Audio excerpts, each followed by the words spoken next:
መዓዛ አፈዋት ዘመነ ጽጌ። ዘመነ ጽጌ የአበባ ጊዜ ማለት ነው። በሀገራችን በኢትዮጵያ ዘመነ ክረምት መስከረም 25 ቀን ሲያልፍ በማግስቱ መስከረም 26 ቀን ዘመነ ጽጌ ይጀምራል።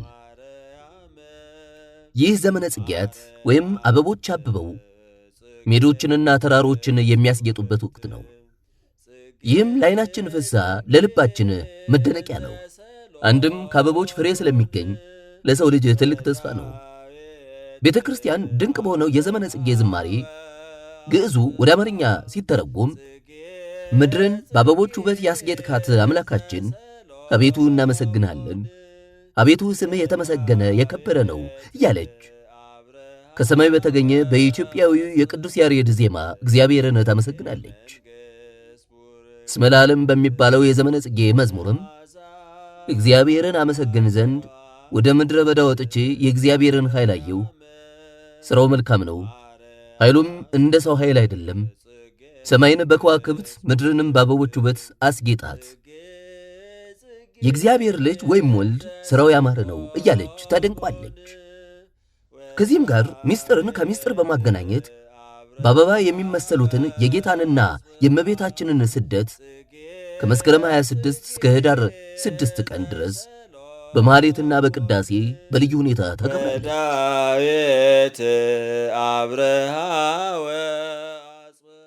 ቤተ ክርስቲያን ጌታንና እመቤታችንን በአበባ እየመሰለች የምታመሰግነው ከራሱ ከእግዚአብሔር አግኝተው እንጂ ልቦለድ አይደለም። ጌታችን አምላካችን መድኃኒታችን ኢየሱስ ክርስቶስ በጠቢቡ በሰለሞን አድሮ ሲናገር እኔ የምድረ በዳ አበባ ነኝ፣ በእሾህ መካከል ያለ የሱፍ አበባ ያማረ የተወደደ እንደሆነ ሁሉ አንቺም በቆነጃጅት መካከል በእኔ ዘንድ እንደዚያ የተወደድሽ ነሽ ብሏል። የአበባ ውበቱ ዓይንን እንደሚማርክ መዓዛውም ልብን እንደሚመስጥ የክርስቶስም ውበቱና መዓዛው ትምህርቱ ነፍስን ይማርካል፣ ልብንም ይመስጣል። አበባ ከምድር እንደሚበቅል ጌታም ከምድር ወይም ከሰው ወገን ከሆነች ከመቤታችን ተወልዷል። ሰው ከምድር አፈር ስለተፈጠረ ምድር ይባላል። ምድረ በዳ የተባለው ደግሞ ፍሬ ጽድቅና ልምላሜ ሃይማኖት የታጣበት የሰው ሕይወት ነው። ጌታ በተዋህዶ ሰው ሆኖ ወደዚህ ዓለም የመጣው ይህንን የደረቀ ሕይወት ለማለምለም ነው።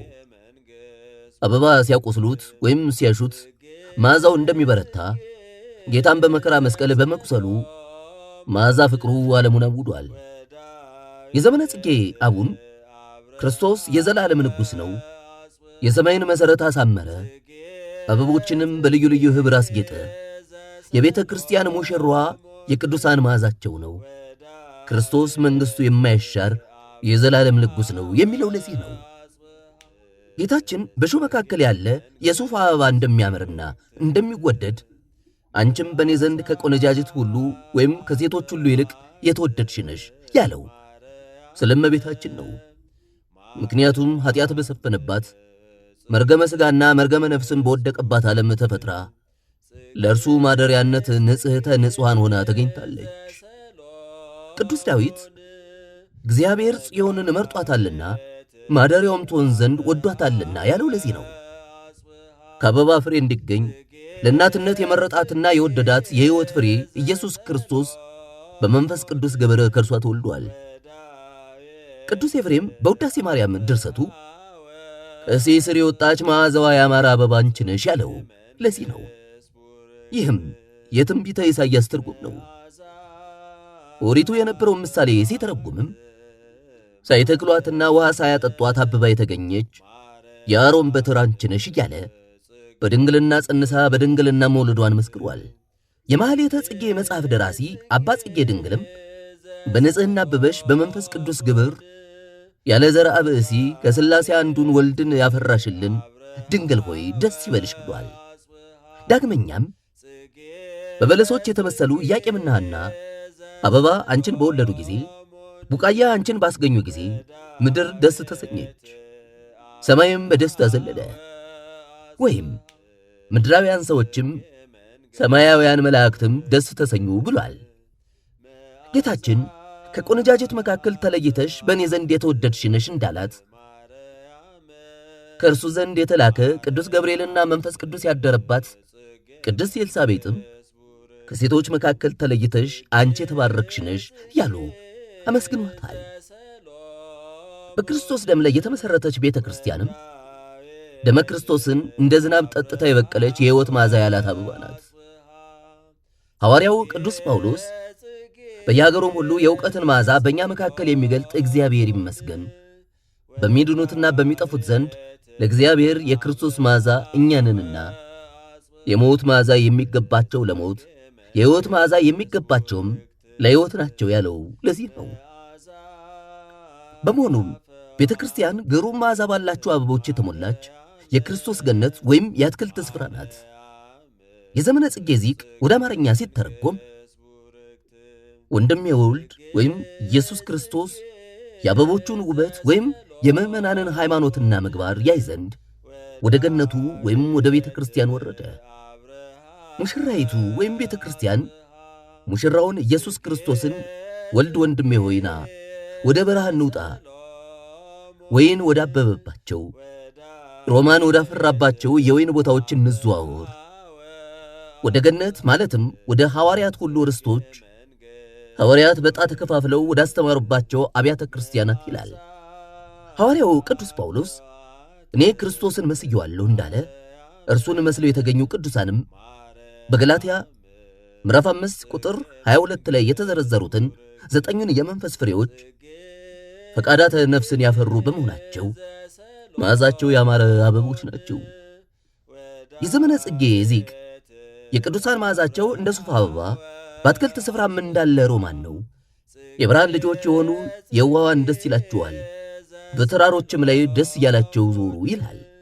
ምክንያቱም ከዓለም ተለይተው በረሃ ወድቀው ድንጋይ ተንተርሰው ጤዛ ልሰው ድምፀ አራዊትን ጸባ አጋንንትን ግርማ ሌሊትን ሳይሰቀቁ የኖሩ በምድረ በዳ የበቀሉ አበቦች ናቸው። ይህ ዘመን ምሳሌና ትርጉም ንባብና ምስጢር የተስማማበትና የተዋሃደበት ዘመን ነው። ምክንያቱም በአበባ የተመሰሉ ጌታና እመቤታችን ስደታቸው የሚታሰብበት በመሆኑ ነው። ዘመነ ጽጌ ክረምቱ አልፎ በጋው ሲተካ መሆኑ ዓመተ ፍዳ አልፎ ዓመተ ምሕረት ለመተካቱ ምሳሌ ነው። ጠቢቡ ሰለሞን ነው ክረምት አልፏልና በምድራችን አበባ ታየ፣ የዜማ ጊዜ ደረሰ፣ የዋኖስ ቃልም በምድራችን ተሰማ፣ ወይኖች አበቡ መዓዛቸውንም ሰጡ በማለት አስቀድሞ የተናገረው ይህንን የሚያመለክት ነው። አለፈ የተባለው ክረምት ከጌታ ልደት በፊት የነበረው የ5500 ዘመነ ዝናብ መከራ ነው። የዜማ ጊዜ ደረሰ የተባለው ነፍሳት ከሲኦል የሚወጡበት ሕይወት የሆነው የክርስቶስ ሥጋና ደም የሚሰጥበት የምስጋና ጊዜ ደረሰ ማለት ነው። ዮሐንስ ቃል ተሰማ የተባለው የሐዋርያት ቃላቸው ትምህርታቸው በመላው ዓለም ተሰማ ማለት ነው። በለስ የተባሉ አሕዛብ ሲሆኑ ወይን የተባሉ ደግሞ እስራኤል ናቸው። ምስጢሩም ሃይማኖት ይዘው ምግባር ትሩፋት ሰርተው ተገኙ ማለት ነው። የጌታና የእመቤታችን ስደት ወደ ግብፅ መሆኑ በትንቢተ ነቢያት አስቀድሞ በመነገሩ ነው። ነቢዩ ኢሳይያስ እግዚአብሔር በፈጣን ደመና ተቀምጦ ወደ ግብፅ ይመጣል ያለው ስደቱን የሚያመለክት ነው። ኢሳይያስ ምዕራፍ 19 ቁጥር 1 ፈጣን ደመና የተባለች እመቤታችን ናት። ምክንያቱም ዘናመ ምሕረት ጌታ ከእርሷ ተወልዷልና ነው። ጌታ ወደ ግብፅ የተሰደደው ከገነት ወደ ሲኦል ለተሰደደው አዳም ስደትን በስደት ለመካስ ነው። ከዚያም በፊት ቢሆን ከዮሴፍ ጋር ተሽጦ በኋላም ከያዕቆብ ጋር ወደ ግብፅ ተሰዷል። በዚህም በስሙ ትንቢት በመናገራቸው አስቀድመው ለተሰደዱ ነቢያት፣ ቀጥሎም በስሙ በማስተማር ለሚሰደዱ ሐዋርያት ስደታቸውን ለመባረክ ወይም ሰማያዊ ዋጋ የሚገኝበት ለማድረግ ነው። የእግዚአብሔር ፈቃድ የሚፈጸምበት ትንቢተ ነቢያት የሚደርስበት ጊዜው ሲደርስ የጌታ መልአክ ቅዱስ ዮሴፍን ሄሮድስ ሕፃኑን ሊገለው ይፈልጋልና ተነስ፣ ሕፃኑንና እናቱን ይዘህ ወደ ግብፅ ውረድ፣ እስክነግርህም በዚያ ተቀመጥ ብሎታል። ሕፃኑን ብቻ ወይም እናቱን ብቻ አላለውም። ምክንያቱም እናትና ልጅ አይለያዩምና ነው። እርሱም የታዘዘውን አደረገ።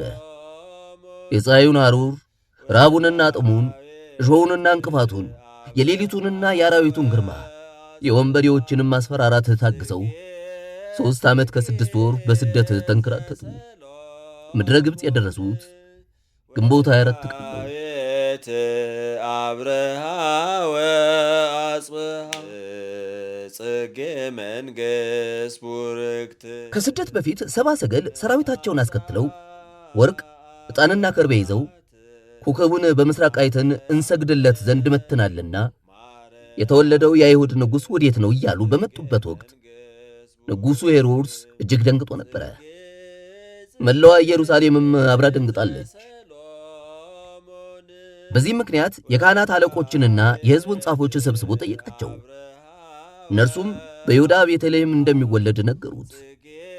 በዚህን ጊዜ ሰብአ ሰገልን በስውር ጠርቶ ኮከቡ የታየበትን ዘመን ከእነርሱ ከተረዳ በኋላ ሄዳችሁ የዚያን ሕፃን ነገር እርግጡን መርምሩ፣ ያገኛችሁትም እንደሆነ እኔም መጥቼ ሰግድለት ዘንድ በእኔ በኩል ተመልሳችሁ ንገሩኝ አላቸው።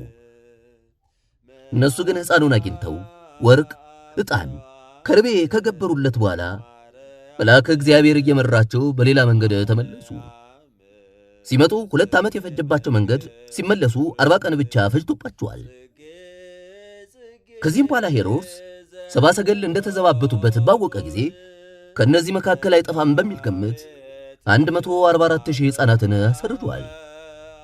ምድራዊ ሥልጣን በሃይማኖት ካልያዙት፣ በፈሪሃ እግዚአብሔር ካልጠበቁት፣ በጾም በጸሎት ካልተንከባከቡት ሰውን ካውሬ የባሰ ጨካኝ ያደርገዋል። የጌታና የእመቤታችን ስደት የሚያበቃበት ጊዜው ዕለቱ ሲደርስ የጌታ መልአክ ዳግም ለዮሴፍ ተገልጦ የሕፃኑን ነፍስ የፈለጉት ሞተዋልና ሕፃኑንና እናቱን ይዘህ ወደ እስራኤል ሀገር ሂድ ብሎታል። በዚህም ልጄን ከግብፅ ጠራሁት የሚለው ቃለ ትንቢት ፍጻሜውን አግኝቷል። ልጄን ያለው አብ ነው። ልጅ የተባለው ደግሞ ወልድ ኢየሱስ ክርስቶስ ነው። ጻድቁ ዮሴፍ የመልአኩን ቃል የሰማው ግብፅ አገር በምትገኝ ደብረ ቁስቋም ነው። በዚህች ቦታ በእመቤታችን ስም ቤተ ክርስቲያን ተሰርቶ ቅዳሴ ቤቱ የተከበረው ኅዳር 6 ቀን ነው። ከ384 እስከ 412 ዓመተ ምህረት ድረስ የነበረው 23ኛው የግብፅ ኦርቶዶክስ ቤተ ክርስቲያን ፓትርያርክ ቅዱስ ቴዎፍሎስ በዘመነ ስደት የሆነ ሁሉ እንዲገለጥለት ለብዙ ዘመን ይጸልይ ነበረ። እመቤታችንም ኅዳር 6 ቀን ተገልጣለት የሆነውን ሁሉ ቃል በቃል ነግሯለች። ከዚያን ጊዜ ጀምሮ ይህ ቀን በምስራቃውያን አብያተ ክርስቲያናት ዘንድ እመቤታችን ከስደት ለተመለሰችበት ዕለት መታሰቢያ ሆኗል። በዘመነ ጽጌ በየሳምንቱ እሁድ ማህሌተ ጽጌ ይቆማል።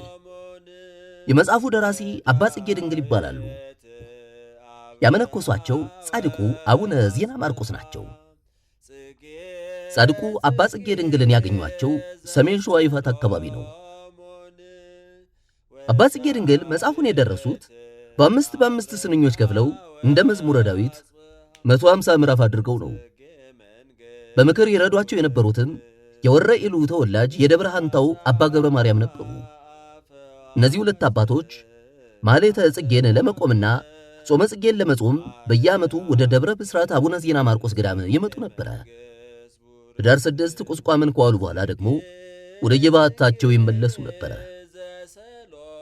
ይህ ታሪክ የተፈጸመው በ14ኛው መቶ ክፍለ ዘመን መጀመሪያ አካባቢ ነው። ጾመ ጽጌ በቀኖና ቤተ ክርስቲያን የታዘዘ ሳይሆን የፈቃድ ጾም ነው። በመሆኑም ወደው ፈቅደው ጽጌን የሚጾሙ ሰዎች ይመሰገናሉ። የታዘዙት 7ቱ አጽዋማት ብቻ ይበቁናል፣ ከዚህ በላይ ጨምረን ለመጾም አቅም የለንም ብለው የማይጾሙት ደግሞ አይነቀፉም። የሚበላውም የማይበላውን አይናቀው፣ የማይበላውም የሚበላውን አይንቀፈው ይላልና። የእግዚአብሔር ቸርነት የእመቤታችን የቅድስት ድንግል ማርያም አማላጅነት አይለየን። አሜን። እግዚአብሔር ይቀድማል፣ እኛ እንከተላለን። ሰሎሞን ወዳዊት